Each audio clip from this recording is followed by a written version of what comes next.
Hi, I'm John Mulaney, and this is how I got started. So when I was growing up, there were 1,000,000,000 comedians on TV all the time. The first comedian I ever saw was a guy named Dennis Wolfberg, who was a Chicago-based comedian, always on cable. I liked like the Amazing Jonathan. I liked Bobcat Goldthwait, Comic Relief. Those specials, I'd watch all those.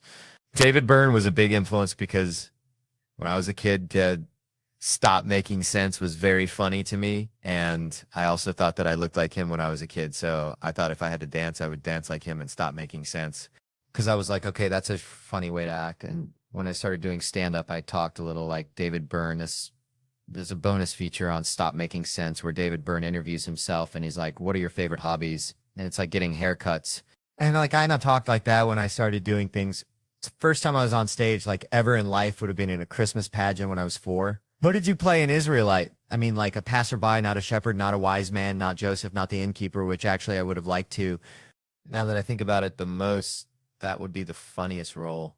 My wife's pregnant. Yeah, I know, but we don't have any rooms. Like 4 to 9, I was Barry Coleman, good all the time, very funny, witty, good exit lines. Like great with adults, it started to happen right around 10 or 11, and I was starting to get introverted. I do remember my mom one day, she went, what happened to have that happy boy that used to be here? But I don't know. So 11, 12 really lost. Not lost. Just like trying a lot of things. Like I had like metal bracelets from Urban Outfitters. I was just like trying things.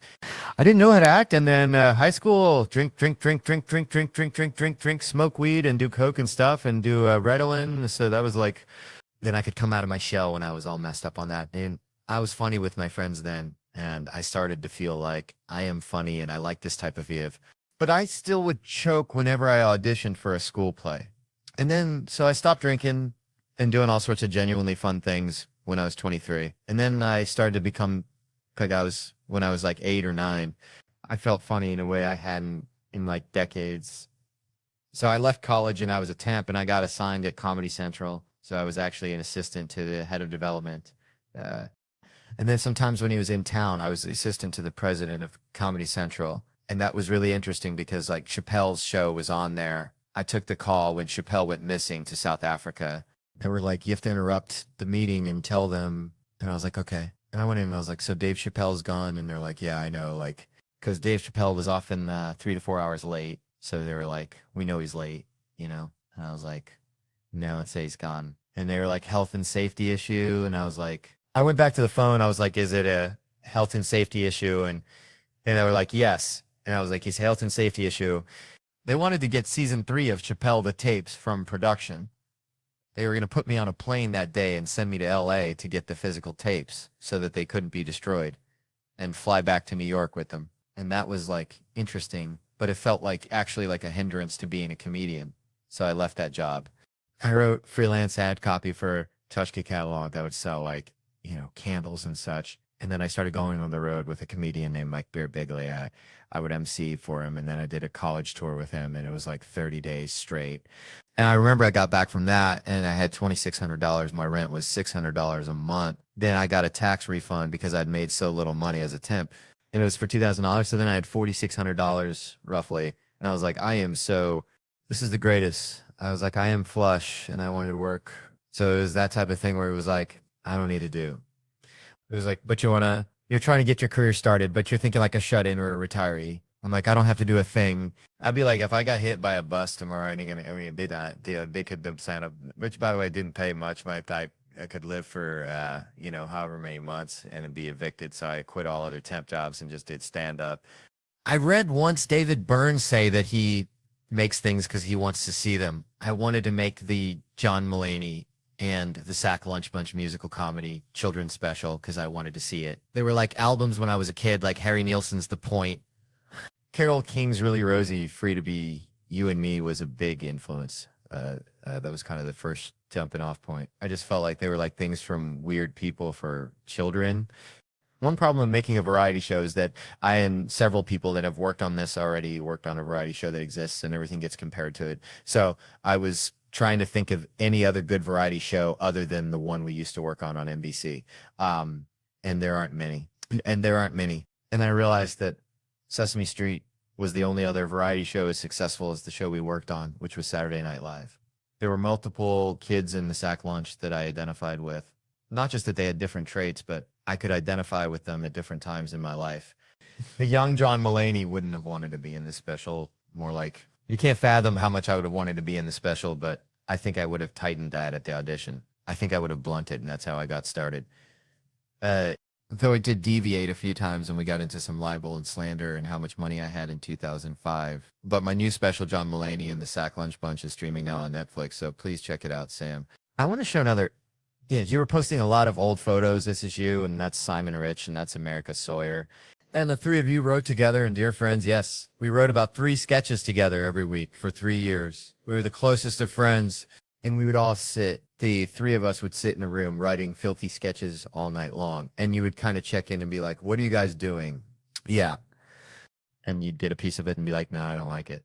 And so we were doing a Thanksgiving scene, and we thought, let's take a picture and we'll make a Thanksgiving card for Seth and we'll give it to him. So that was the photo we took, and we made a card, and it had this on the front. It said, Happy Thanksgiving, Seth. And then when you open it, it said, we each other. Then we signed it, and it was nice. It was nice.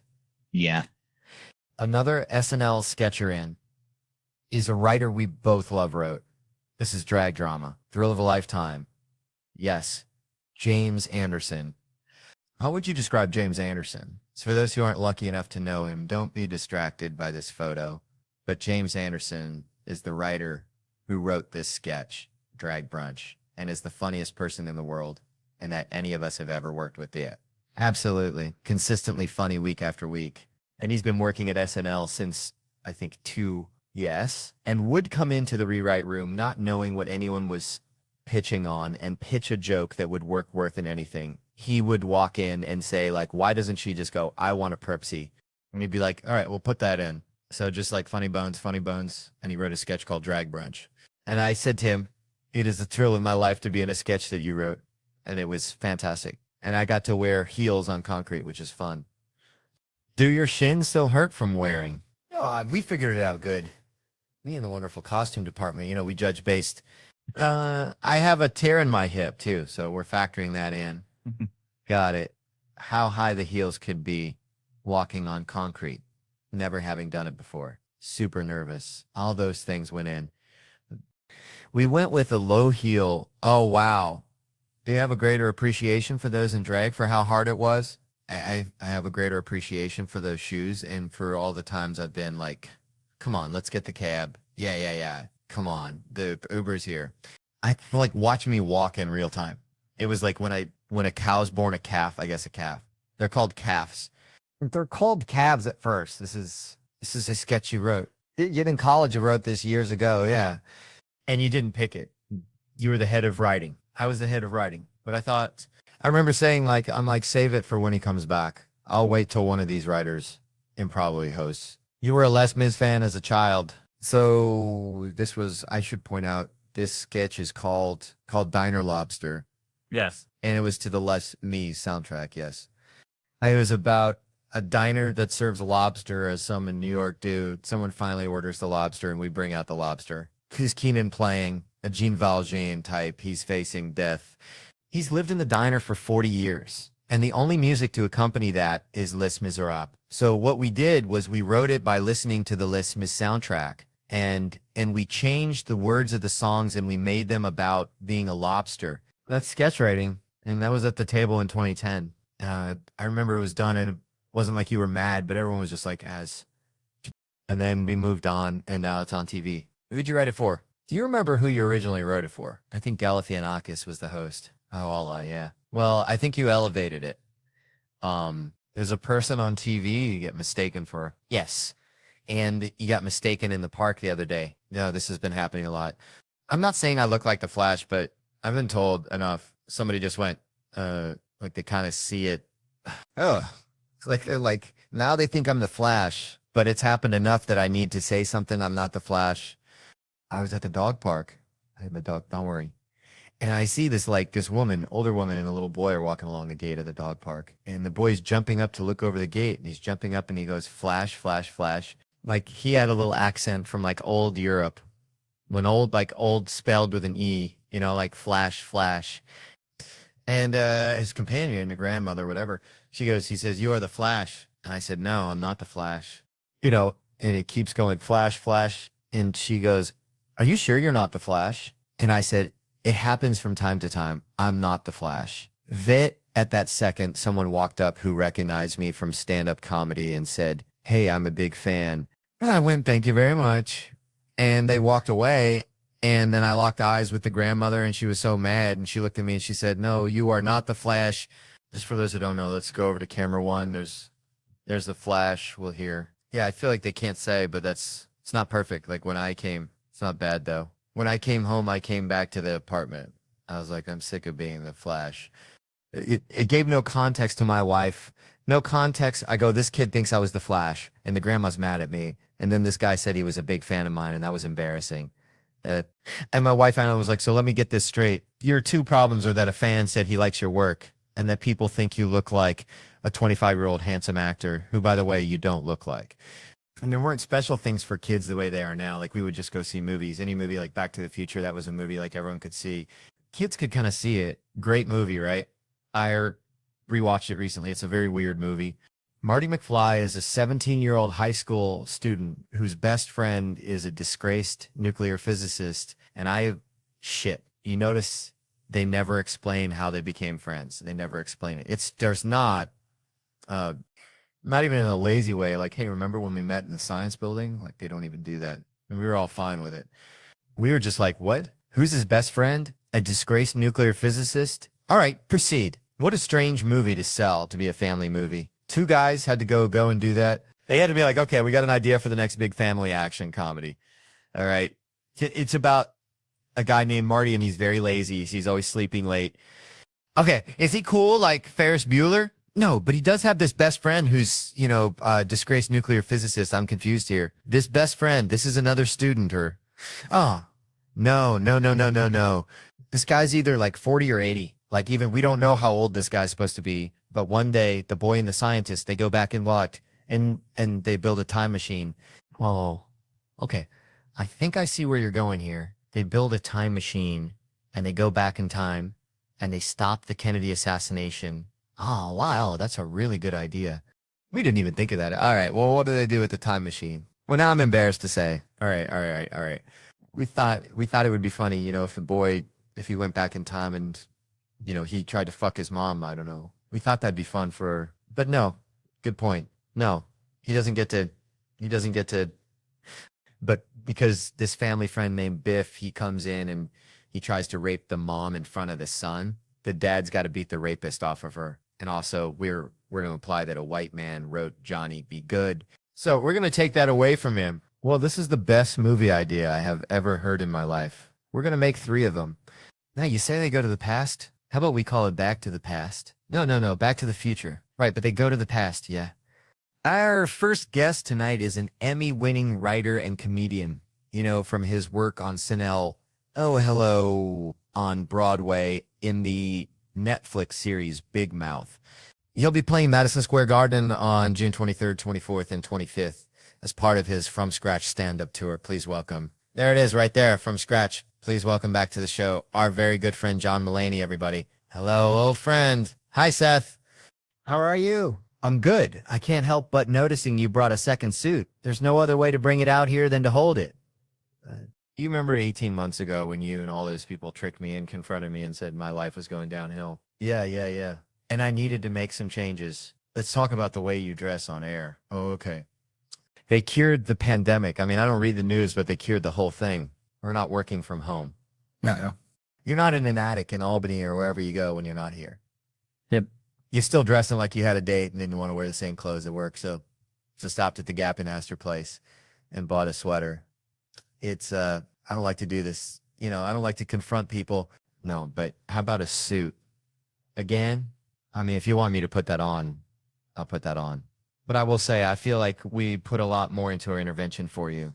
Oh, what? Because I don't have a car waiting. That would have been really nice if you had a car waiting to take me to a tailor to take you to Pennsylvania. You're going to spend 2 months getting fitted. Listen, you're 32 short, right? I always think I was going to put pants on as well. I'll put the shirt on. And while we're doing this, and look, I mic'd the jacket. Yeah, You did that? I did that. You did that. No one that works for you. Hey, while I'm doing this, because I do take this seriously. You and Andy Samberg, you co-hosted a talk show. You filled in for Jimmy Kimmel, and you guys took it super seriously. So I get that. But we were satirizing how badly you could dress. This is just chronic. You can sit down while I change. You're making me very nervous. What if you feel like I'm going to I'm going to run? I'm going to run for it. No, it's like my dad taught me at a restaurant. When your mother leaves the table, you stand up, you know? Yeah. Look at that. Look at it. Right over the crew neck. You're going to be mic'd twice. See, that's rare in late night. Yeah, go viral. This is, for the kids who love sound. All right. Now, this is going to be good. That way, when I watch the show tonight, I won't think I'm watching rehearsal, which I normally do. Do you feel a lot happier? Put on the tie. All right, you're on TV. I feel like this would have looked nicer if I did it backstage. Yeah. But it's time for that. Hey, how is your, good. Collar up. Yeah, see, people go, now this is a show. This is real. Look at that. How was your first Father's Day, buddy? Congratulations. Thank you very much. My first Father's Day was a beautiful affair. What'd you do? My son Malcolm, who's nearly 7 months old, he got me a plethora of gifts. Oh, yeah. I woke up and I had breakfast with him. And his new thing is when I turn the phone on and it's in selfie mode, and I put it on video, he grabs it and slowly brings the camera to his mouth, so all his films have the same twist ending.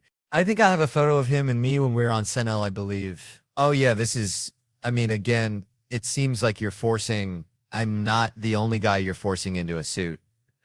Yeah, see, I remember Malcolm's words were, if I'm going to 30 Rock for something show business related, I should wear a goddamn suit. Well, sure, because he doesn't have the job yet. I have the job. Yeah, you're right. If I didn't have this job, I'd be wearing a suit. I know the difference between you and Malcolm's stature. He says that every week I do. Olivia posted this. It just said, my Valentines are watching. Well, why don't you tell everybody what you guys are watching? Because I think there are a lot of different shows that kids like. And sometimes the adult, as a dad, you have to watch a show that's maybe not for you. Yeah, there's that Coco Melon stuff. There's, the Daniel Tiger. And you watch these kid shows when you have a baby. So here we are watching Bosch on Amazon Prime, which is about Detective Bosch and based on the Michael Connelly novels that kids love, right? And then recently he and I were watching The Lincoln Lawyer on Netflix, also Michael Connelly, and he goes, wait a second, are there some crossovers? I go, Malcolm, of course, the Lincoln Lawyer is Bosch's cousin, and he is. I mean, you should have seen the look on his face. Oh, yeah. When kids catch, like, crossover stuff, they just love it. Yeah. My oldest boy, you guys. Oh, wait, I'm wondering. Because, we've got one as well. We got a little baby. And I'm wondering if you have felt the formula shortage. That's been something that is... Oh, yeah, the baby formula shortage, yes. So Malcolm drinks Enfamil Gentle Ease. It's the purple label and film. If anyone here has any, I'll meet you in the parking lot. I'll do all manner of things to get that. So Olivia went to Target, and she goes, you can only get 4 cans at a time, okay? It can go pretty quickly. And so when she told me that all my old drug buying instincts kicked in, I was like, oh, you're saying we need to trick a pharmacy. Okay. I was like, let's get some fake driver's licenses. I go in, I'm me, 4 cans. I come back a half hour later. Mr. Mustache, 4 more cans. You go and you're you, 4 cans. Come back, old Vietnamese lady, 4 more cans. Also, I ordered some Infamil on Amazon, and have you ever gotten an Amazon product? And like, it's janky, it's not the real thing. Yeah. Yeah, an Amazon product. And like, it's janky. It's not the real thing. Yeah. Yeah. Terrible business, Amazon. So I get an Infamil. And I was like, is this real? I can't give this to my son. So I actually cut the bag open, dipped my finger in and went, yeah, that's real enzyme. This deal's good. I have a million more questions for you. You will be right back. More from John Mulaney. Obviously, John Mulaney, that was a given. You would call yourself this, but the Sack Lunch Bunch. Where'd you come up with that? The Sack Lunch Bunch. I want that name of like a groovy old like name. Like in the 70s, there'd be shows that were like, the Scrapyard Gang and stuff. And I wanted to call it the Latchkey Kids because you remember that term? I was like a latchkey kid, I guess, because my parents had jobs that we'd come home, and we'd watch TV and we'd enjoy it. And on the news, they'd be like, Latchkey Kids. And it's a terrible thing. And he'd be like, no, it's not. And then Sack Lunch Punch, 2 words of a rhyme. Yeah, there you go. Not a lot of science to it. There are so many wonderful songs in this. Yes, wonderful composer, Eli Bowen. Eli Bowen. Yeah. Who we worked with on documentary. Oh, he's fantastic. We've written songs together before. He wrote an Emmy. We won an Emmy. We wrote a song with Justin Timberlake and we won an Emmy. Now, question, yes. Okay, we wanted. Okay, so the song was a monologue song for Justin Timberlake. On the ballot of the Emmys, it said Justin Timberlake song, yeah. Then below it was the much more popular Mother Lover by the Lonely Island with Justin Timberlake and Andy Samberg. Yeah, but ours was called the Justin Timberlake song, and we won. Yeah. I've always wondered, do you think people thought that that was the Lonely Island song? Yeah. I think it's like those weird, like when they have like Palm Beach, Florida, and they show you the ballots and you're like, oh, that was way too confusing. Yeah. It's the Justin Timberlake song, Mother Lover. And you're like, I like that one with Justin Timberlake. This has so many. Grandmother's Boyfriend is a fantastic song. Oh, Grandma's Boyfriend, Paul. Thank you. Yeah. Todd, Grandma's Boyfriend, Paul. There's a song called Noodles and a Little Bit of Butter. Plain plate of noodles. Yeah. Oh, do flowers exist at night? Do flowers exist at night? I wrote on the subway. The lyrics, I have no musical ability, and it was based on, I mean, the lyrics are exactly the process I went through as a kid. I couldn't picture a flower at night. And if I'm to be honest with you, I can't now. Can you picture one at night? No, I guess not.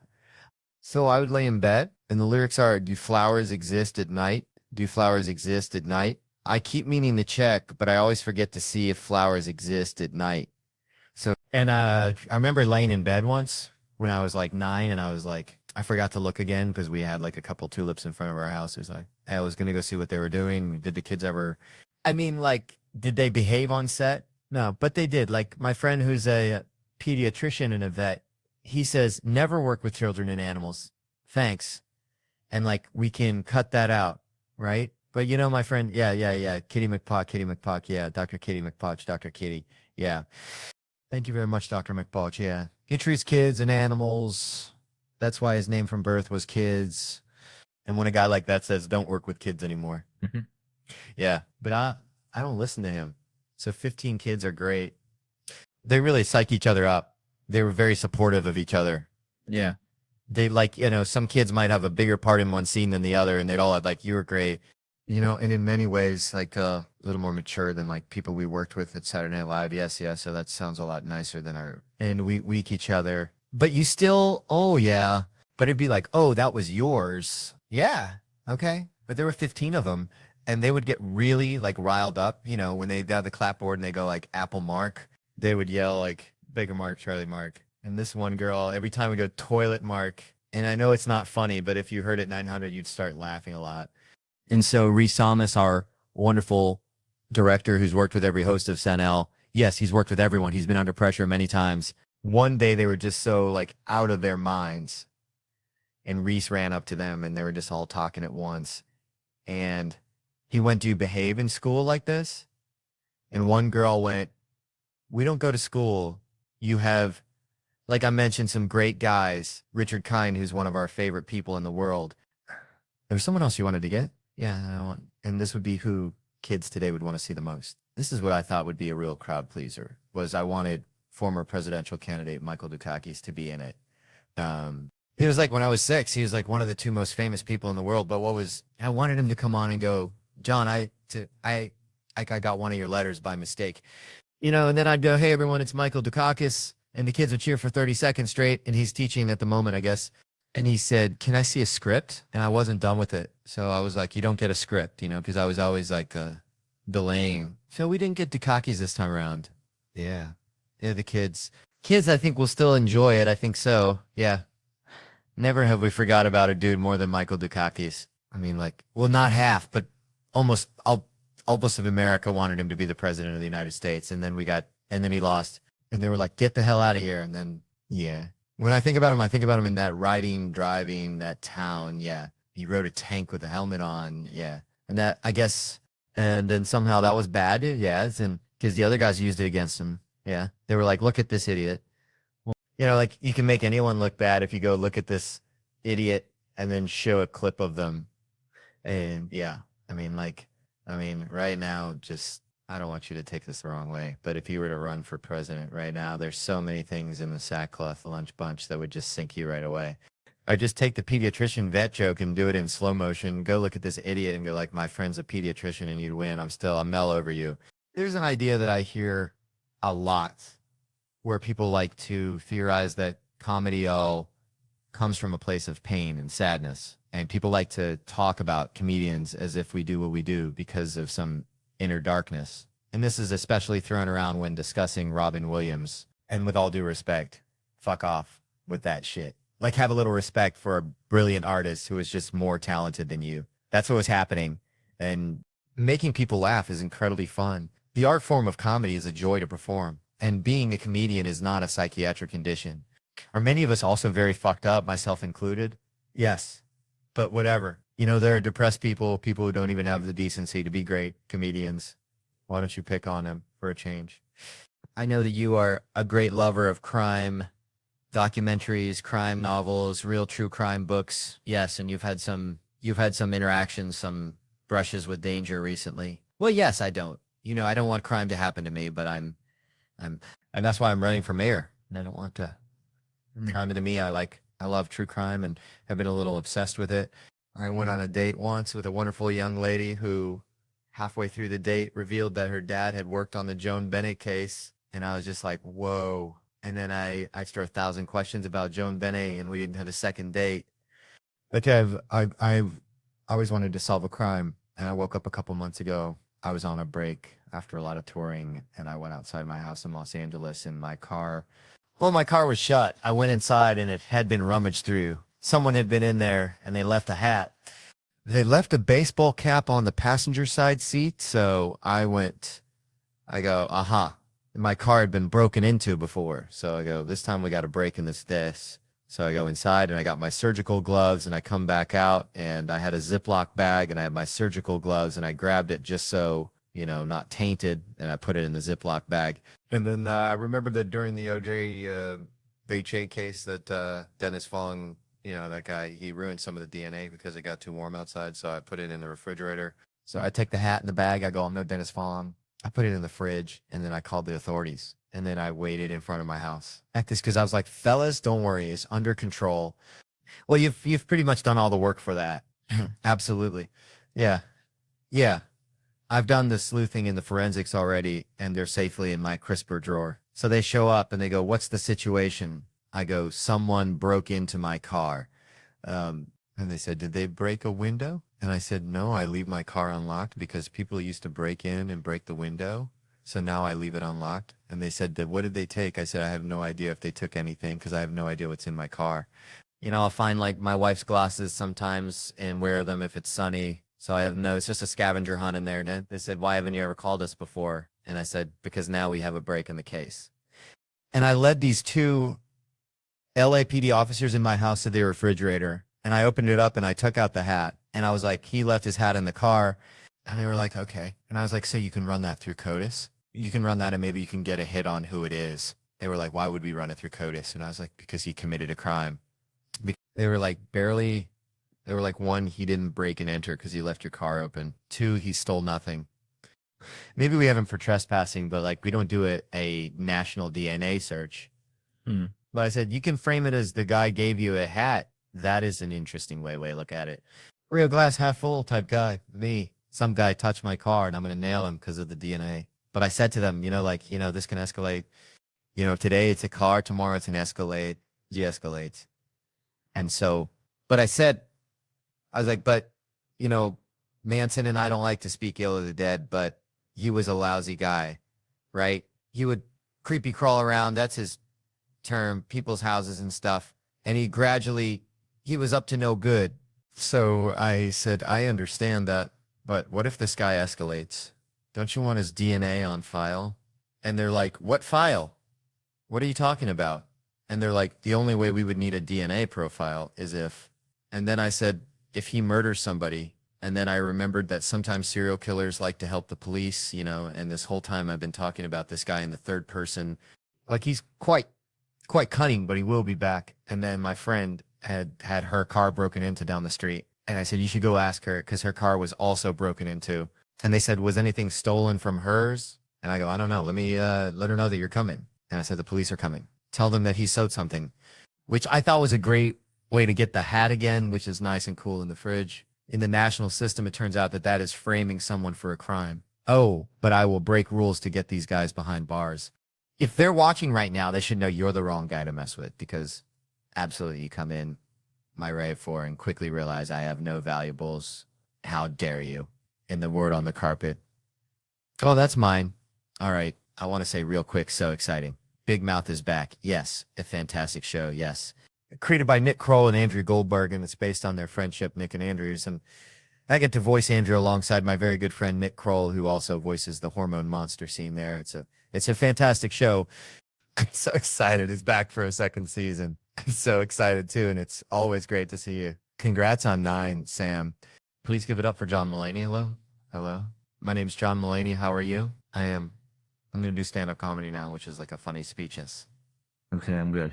I spilled the free water on my pants backstage, and I was nervous to come out because I thought that you would think that I had peed in my pants, and we need to stop being worried about that as a society, because guess what? No one anywhere is peeing in their pants and then just going about their day as planned.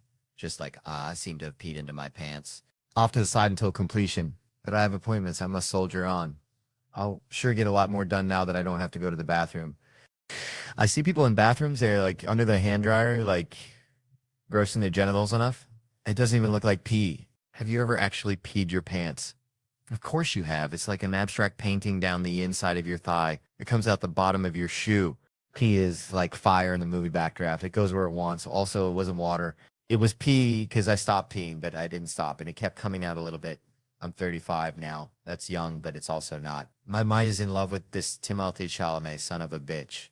He's like 21 years old. It's a joke when she kids me about it, but it's not a joke, and I'm 6 feet tall.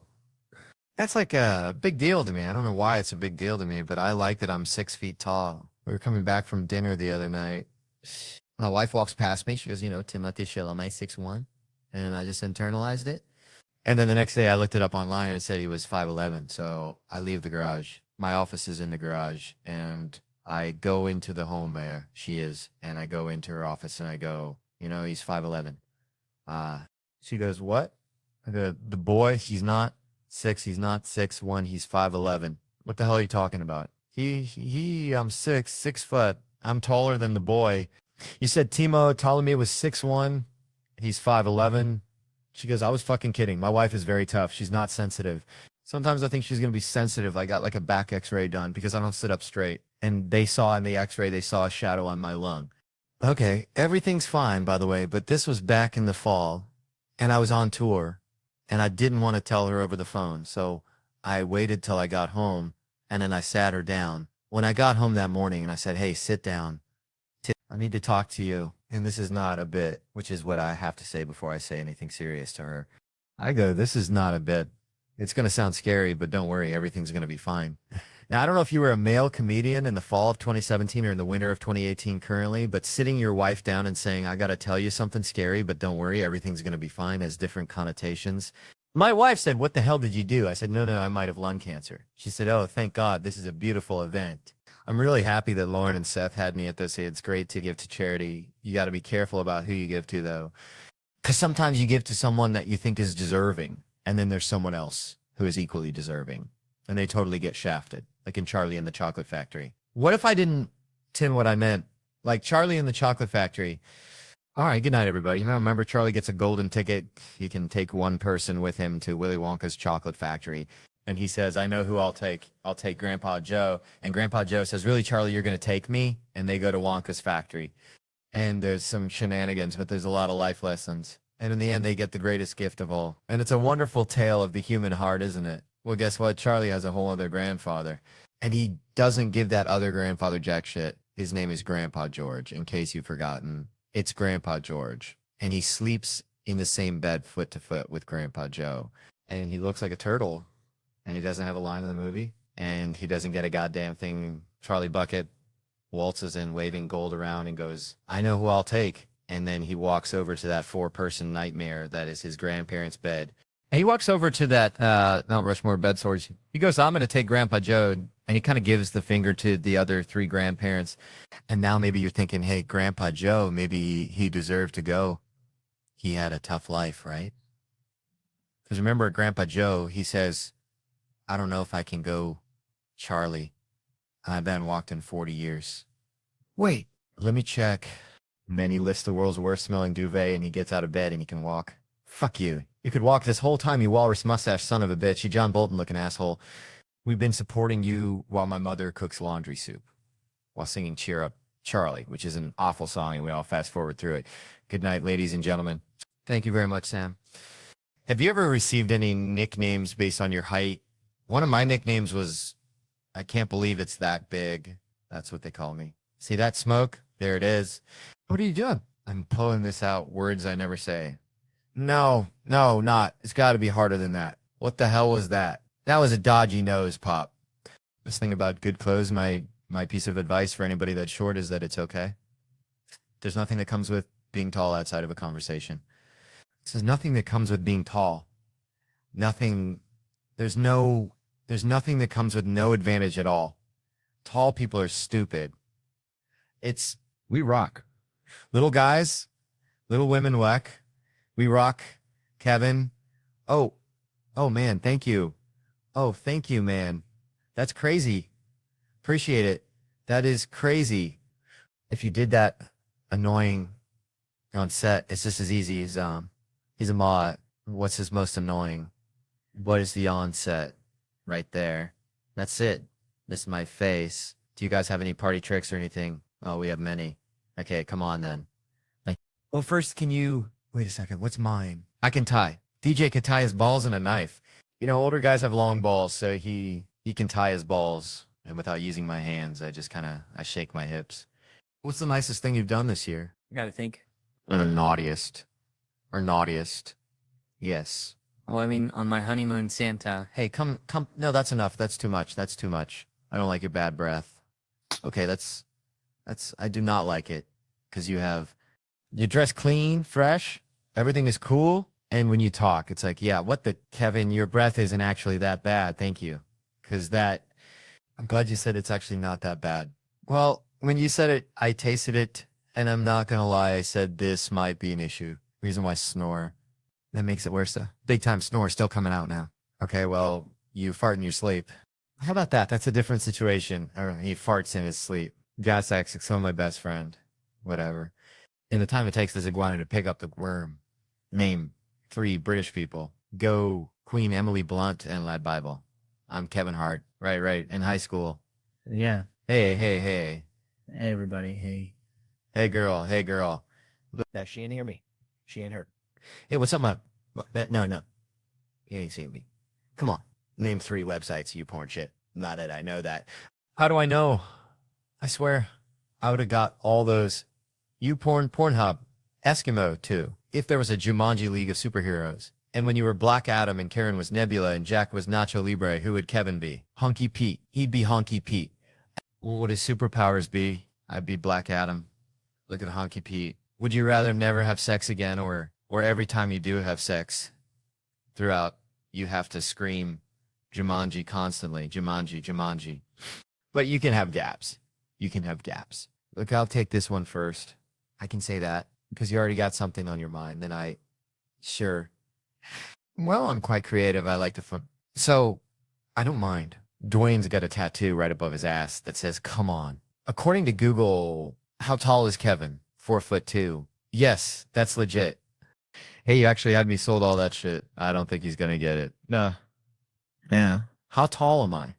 In centimeters? 32. No. William Johnson has women thighs. He's got women thighs. What does that mean, that I got women's thighs? Women have nice thighs. You shouldn't have their thighs. That's what I'm saying. Now shut up, man. What's the next Christmas song? This little light of mine.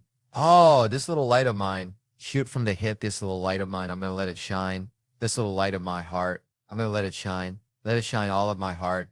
Hey, I'm going to let it shine. Let it shine. Come on, hold on. There's more. Final question. Cool. That was amazing. I would say, do you want to do something that rhymes with Trump? That was one of my quittings. What? I'm not really good with this song. I sing that to my wife.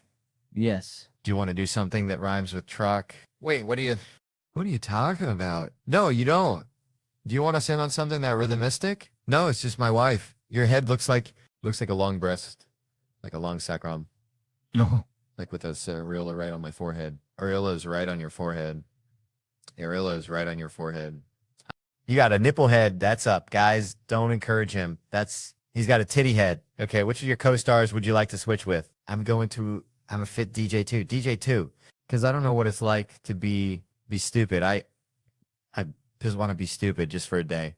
I just want to be. I know nothing like I want to know no. I would like to become Karen A.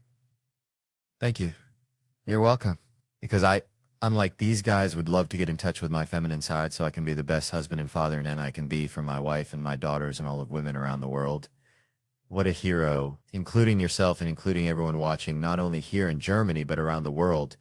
And I would love to because everything, yeah, life moves quick and success is one thing, but in here we'll play estrogen. Dwayne wins again. Wow. Chivalry is just dead. Kevin is a snack-sized salad tosser.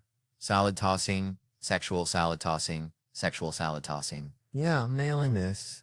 Yeah, Kevin is a snack-sized Denzel. What is it?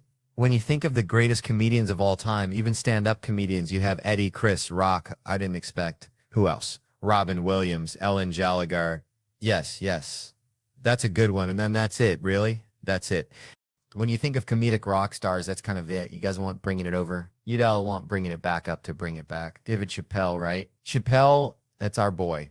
Does anyone know where the queen lives? I'm trying to get some nutty butter and tea. Nutty what? Nutty butter. Nutty butter and tea. Peanut butter and tea. Peanut butter and tea. That's what he's asking with the queen, huh? Yes. Yeah. He's got a fear about animals. It's not a fit. I have respect for animals. Watch it. Watch it go in my eye. It got stripes. Yeah, I can sit here and get bit if you want to. This is out. Are we done? Look at that. That shit got blue lay. Oh my gosh. The fucking grass bat. Did you see it? This is stupid, man. Like, you gotta be me. You gotta be out. When you act like you're this big animal, like expert, you keep believing that this guy, I can't wait till you get big. I can't wait till you have a snake one day. And I didn't want to say this, but in the back of my mind, I was like, looks pretty dangerous to me.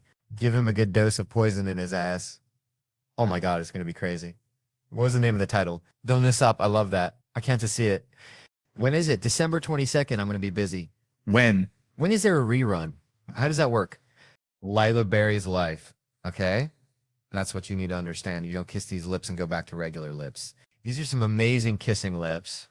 So I said, I'm not going to do that to you, Holly. I said, I think it's best that we don't cross that line. Because when you leave here today, you should be thinking of good thoughts. If your thoughts are, oh my God, Kevin, lips smell like roses and cinnamon, then that's that. Is that what you think your lips smell like? Roses and cinnamon? 100%. Who told you that they smell like roses and cinnamon and cucumber, watermelon? Those are two different things that my lips smell like. No, Holly is a good friend of mine. How did you guys become friends? I've known her for quite some time. How? Where did you meet her? What do you mean? Where did you meet? You meet people around. You go to these parties. You bump into people. Oh my God, I love you. I'm a big fan. Then they go, who are you? And I'm like, I'm Kevin Hart. This is when I was nobody. Hey, stop it. Stop. What? Are you trying to still look at him? Do you see that? That might have been the most blunt act of racism I've ever in my life. Like, look, as I'm talking about what he doesn't like, he just gets up and turns his back on me and then laughs. And now he's laughing at me, back to you, right back at you. I can say that we bumped into each other and I expressed how much I was a fan. She was flattered. She told me that she was a fan of my stand-up. We kept in touch. We had conversations. We've seen each other in passing since. And I reached out and I said, I have a great idea. I think you would be great for it. It would mean the world to me if you would do it. And I would be in debt to you. You let me know what you need from me and I'll be there for you. And she was like, Kevin, I'll do it. Don't worry about it. Blew my mind. That's when it hit that I was really a sex symbol. Because I was like, this is obviously about sex. She's trying to get to me. And I told her, she obviously wants your baby. No. And I was like, yo, I'm engaged. I let it out the way because at the time I was engaged. And I was like, just please. I like the idea of asking someone for a favor.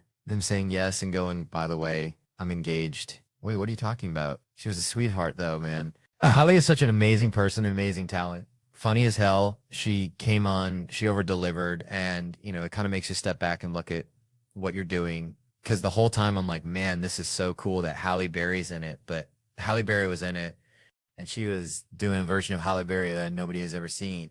So I thank her so much, man. She definitely elevated that portion of the movie to a new level, man. And, you know, I think today, like, I regret that I didn't kiss her.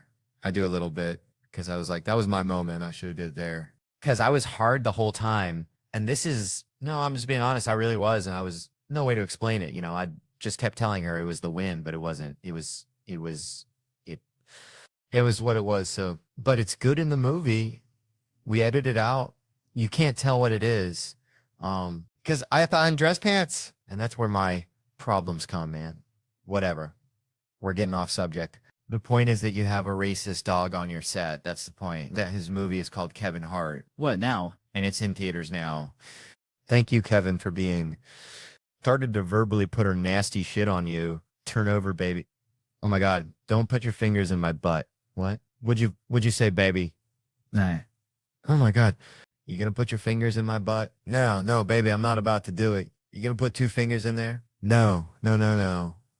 That's not my thing. Just get the lube out the top drawer next to my panties. The lube, bitch. When we get lube in the house, undercoverly hit. Lube. Lube in the house, bitch. That's what women do. You put your nasty shit on men, but I'm gonna tell you something, man. We only got a certain level of fucking nasty. I'm gonna talk to ye. I'll shanti, cause yeah, y'all here. Okay. Your fucking hair. That's my nigga. That's my motherfucking man, pots and pans. He only got a certain level of nasty, like, you got some years in. Now, I'm going to be honest with you. For his first year, he was the shit he was turned out. His creativity was fucking amazing. He's like, baby, get out the car, get ass naked, get on the hood. I'm going to put a brick on the gas pedal. Make the car drive slow. I'm about to ghost ride. This ain't going to go through my ass. He was turned the fuck out. Older, you get your shit runs out. Your nasty level wears the fuck out.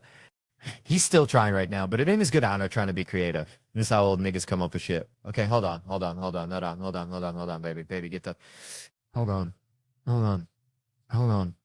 Get the blow dryer, plug it in, put it on high. I need a hotspot. What? Did you say that? No, that's stupid. You're right. That's dumb. Hold on,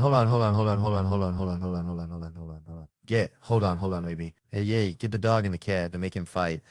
I want to make your mad. What? My mad? What is you?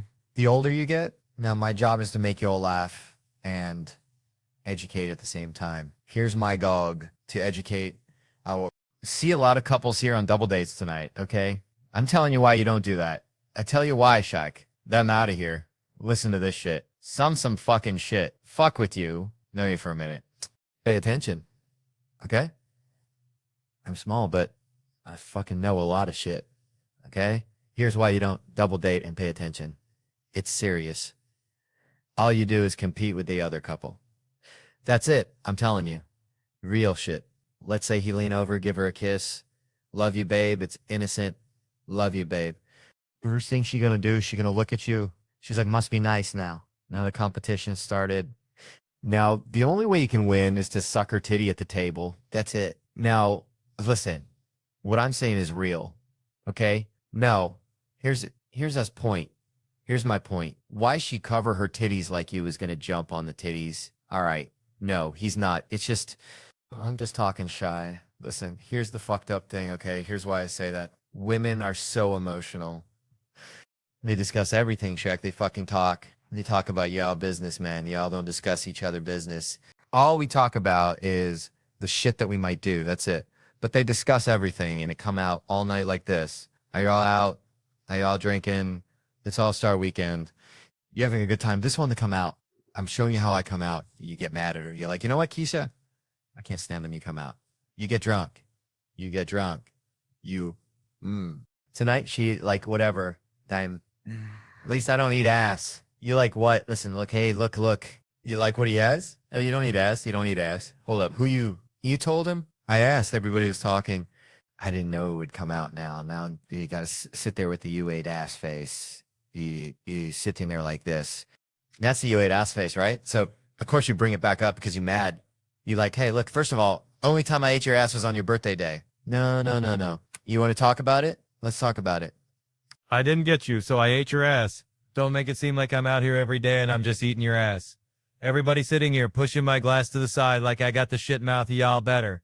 Won't be no more ass eating up in here. I'm Kevin Hart. I love ya. Swear this is my question to De Ray, because De Ray is a real nigga. But a lot of times Dave, Ray love to give you his resume, nigga. Ask me what time it is. Hey, Dave, what time is it due? Nigga, I got 3 movies coming up, nigga. They all hot. They go Robbins and their own Stallone. That's what's up, D. I just want to know. I just want to know the time. Ask me any question you want, baby. Yo, I got a special coming out. That shit is hot. It's called Green Eyes Attacks. Okay, then, wait, let me do Tommy. Gehensi. What's up, baby? You know I love you.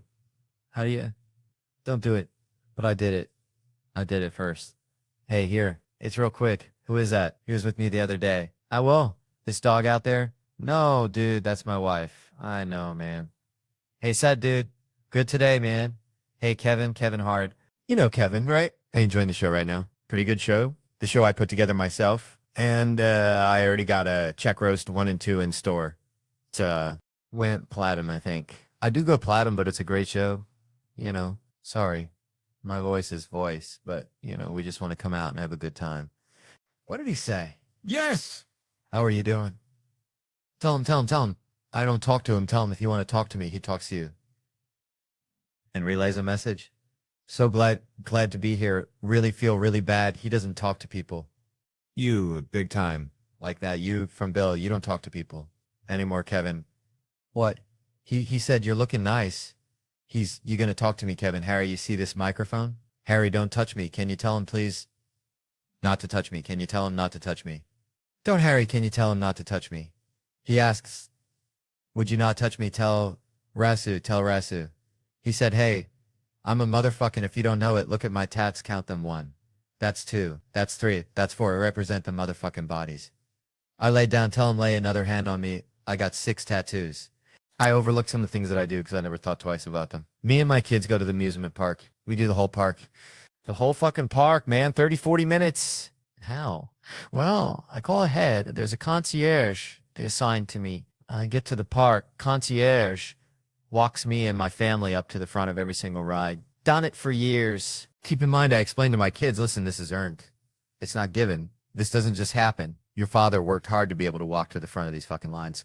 There's rules that go with this. You don't just walk to the front of the line. Rule number 1, as we are walking to the front of the line, you do not make eye contact with one of these fucking people in this line. You hear me? You keep your eyes straight ahead and you don't fucking look left or right until we get to the front of the line. These people are going to say things. They're going to say a lot of mean things about me, you. You just ignore them. Fucking ignore them. Because guess what? When we're in our car, we're headed home. We're never going to see these people again. You know where these people are going to be? They're still going to be in that fucking line. To be honest with you, they're still going to be in a fucking line. And okay? No, I tell them what just happened. Don't laugh like that. You look like a detective. That's a DJ. I'm trying. This is why I need therapy. I hate that I'm standing right next to the stove. That's what I hate. All right? Like, there's no way for me to say I was a big child or nothing. Like, everything is right here. It's the perspective. No. It's really bad. This is really bad. You have a bucket of this. I want to learn how to belly dance. You think you can help me with that, honey? Yes, I can. And it's safe. It's safe from no sharks. Can I just say that's not a very ambitious bucket list, Kevin. Is there anything on your bucket list, Kevin? I don't like to help death. No, I know death is coming. I'm not going to speed it up. You met him when he was the president. Yes, I did. You know, I call him Ball.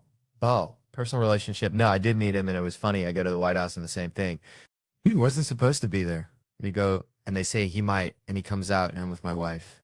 This is actually a very, very big moment for me in my marriage, because we're sitting together, and he comes out, and we're like, oh, he's coming. Like, that's him. So we, like, move up so we can be at the front.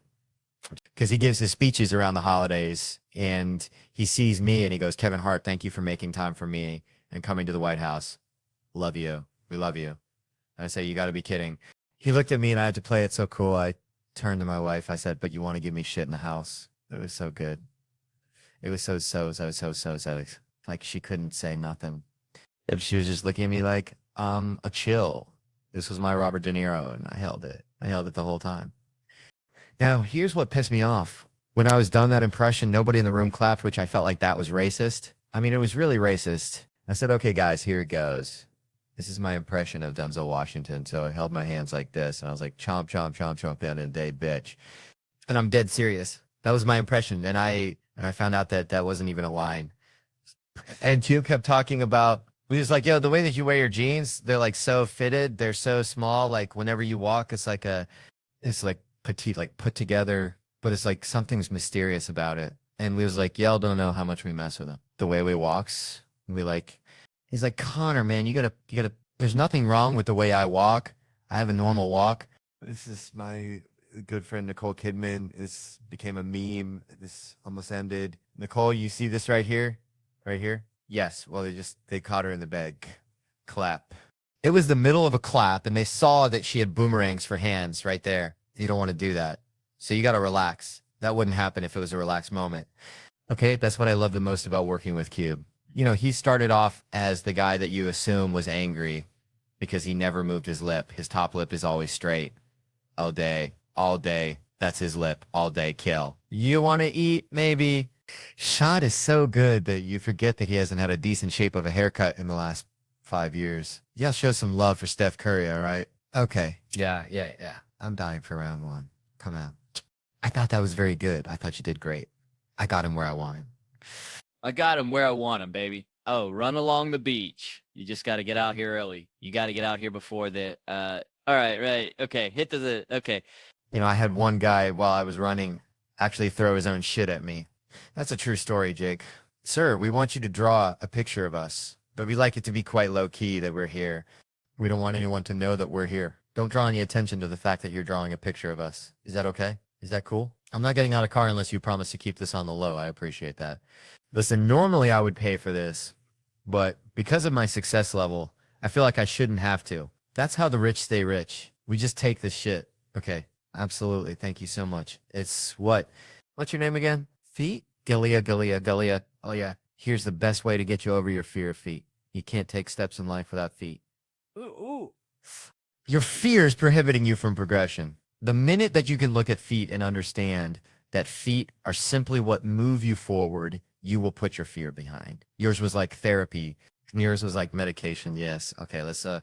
I get irritated very fast. Small things make me mad. This is not a joke. This is an example because I want you to understand what I'm saying.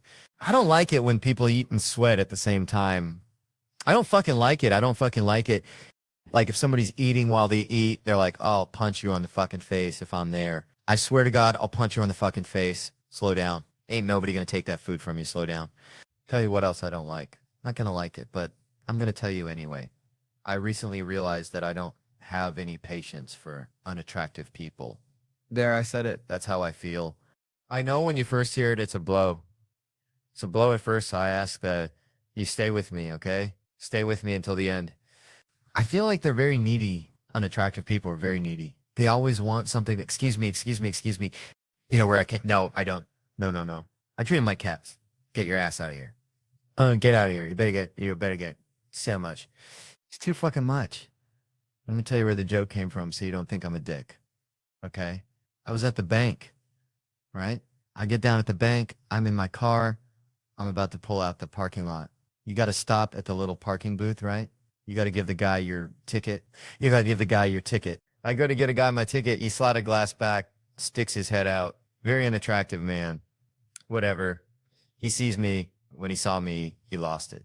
Mm-hmm. He got excited. He's like made that ugly ass face right in my fucking face. Kevin Hart is my bank. You got to be kidding me. He said, I'm not letting you out here until you tell me why you chose us. Why us? Why you bank with us? Why'd you choose us as your financial institution? No.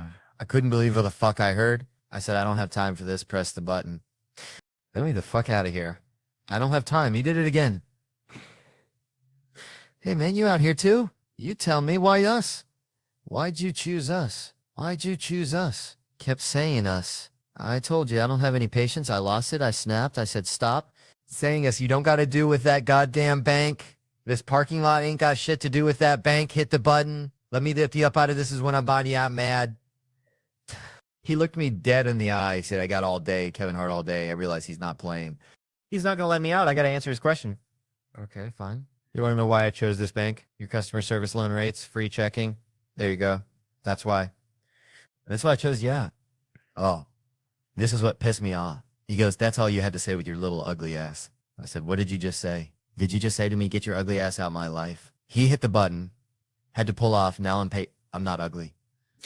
You ugly fucking pissed. I stop at Chipotle 2 blocks up. It's a long line in Chipotle.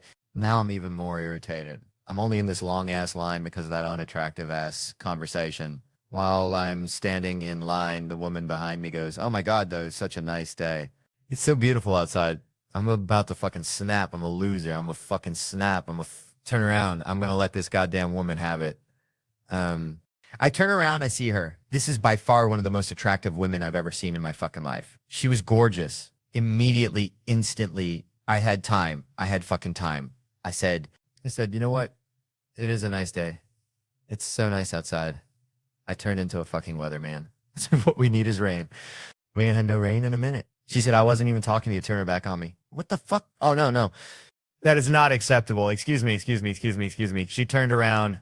What? I just want to know what made you choose Chipotle as your place for lunch today. See, I'm not telling you that.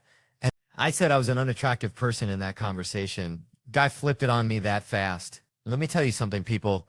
No matter how good you think you look, I promise you that you don't look that fucking good. I promise you something will happen in life to show you that you don't look that fucking good. My mind gave me a reality check. When he was in bed watching TV commercial, came on with a little monster from Lord of the Rings, Smeagol. I think that's his name, Smeagol. He was doing this shit right here, you know? Little monster. That's what he did. He was doing this shit. My wife said, oh my God, babe, you be doing that? I said, bitch, what did you just say to me? What the fuck did you just say? You be doing that in the morning, bitch. I ain't not getting no shit like that. Damn my goddamn life. Call me a fucking monster to my goddamn face, Sam. I don't feel like my kid's private school respects my level of celebrity. I really don't. I mean, I swear to God, I'm not playing.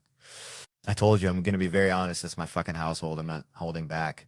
They don't respect my level of celebrity. I'm a very humble guy. It may not seem like it after that sentence, but I am. I'm a very humble guy. What's understood doesn't need to be said. You know who I am, and I know you know who the fuck I am.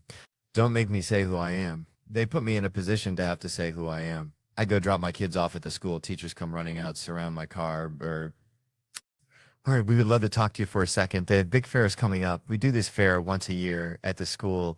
We would love it if you would be the greeter at this year's fair. I gave her a lot of time for her to say, I'm bullshitting. She never said it. I said, are you fucking kidding me? No, Mr. Hart, it's our biggest fair. We would love it if you would be a greeter. We think you would make an amazing greeter at this year's fair. Now, before I go on with the rest of this joke, I want to make something perfectly clear. First things first, I have nothing against greeters, okay? I don't want to tell this joke and walk outside my house and it's a group of y'all with signs up talking about cancel Kevin Hart because he don't respect greeters. Cancel Kevin Hart because he don't respect the greeters. Greetings are amazing people. The job is actually required. I get it. I've actually been hit with some amazing greetings in my time. I went to Walmart. I got hit with a greeting. So fucking fantastic. One time, I don't even know where he came from. He just slid in my Pogee. I walked in. He's like, welcome to Walmart. You here to get you some stuff? The fuck? Where did you come from, man? He's like, you better get you some stuff. We rolling back prices. And he moonwalked. He just moonwalked out the way. I said, what the fuck just happened? What just happened here? I was so blown away by the greeting. Not only did I go get me some stuff, I broke my neck looking for this guy on the way out. I want him to see my stuff. Hey, come here, man. Hey, come here. I want to show you my stuff. He came over. I opened my bag. He was like, ooh. He said, ooh, you got you some good stuff. Took out his highlighter, swiped my receipts so people knew I didn't steal. He said, you got to make sure you come back and see me again. I said, are you going to be here? He said, if I'm not, who will? Moon walks out the way again. I said, what the fuck? It's one of the best goddamn greetings I've ever seen, man. Of course I'm going to come back and see you again. I'm not shitting on greeters. I'm just saying, I didn't have to go that route. I went around that to get to my success. You don't come to me and ask me to be the fucking greeter. I had a #1 movie in the box office at the time. I was on the side of fucking buses. You don't ask me to be the greeter. There's other parents that got kids that go there that are river actors and actresses that you could fucking ask Carlton from The Fresh Prince. Alfonso, that's your greeter.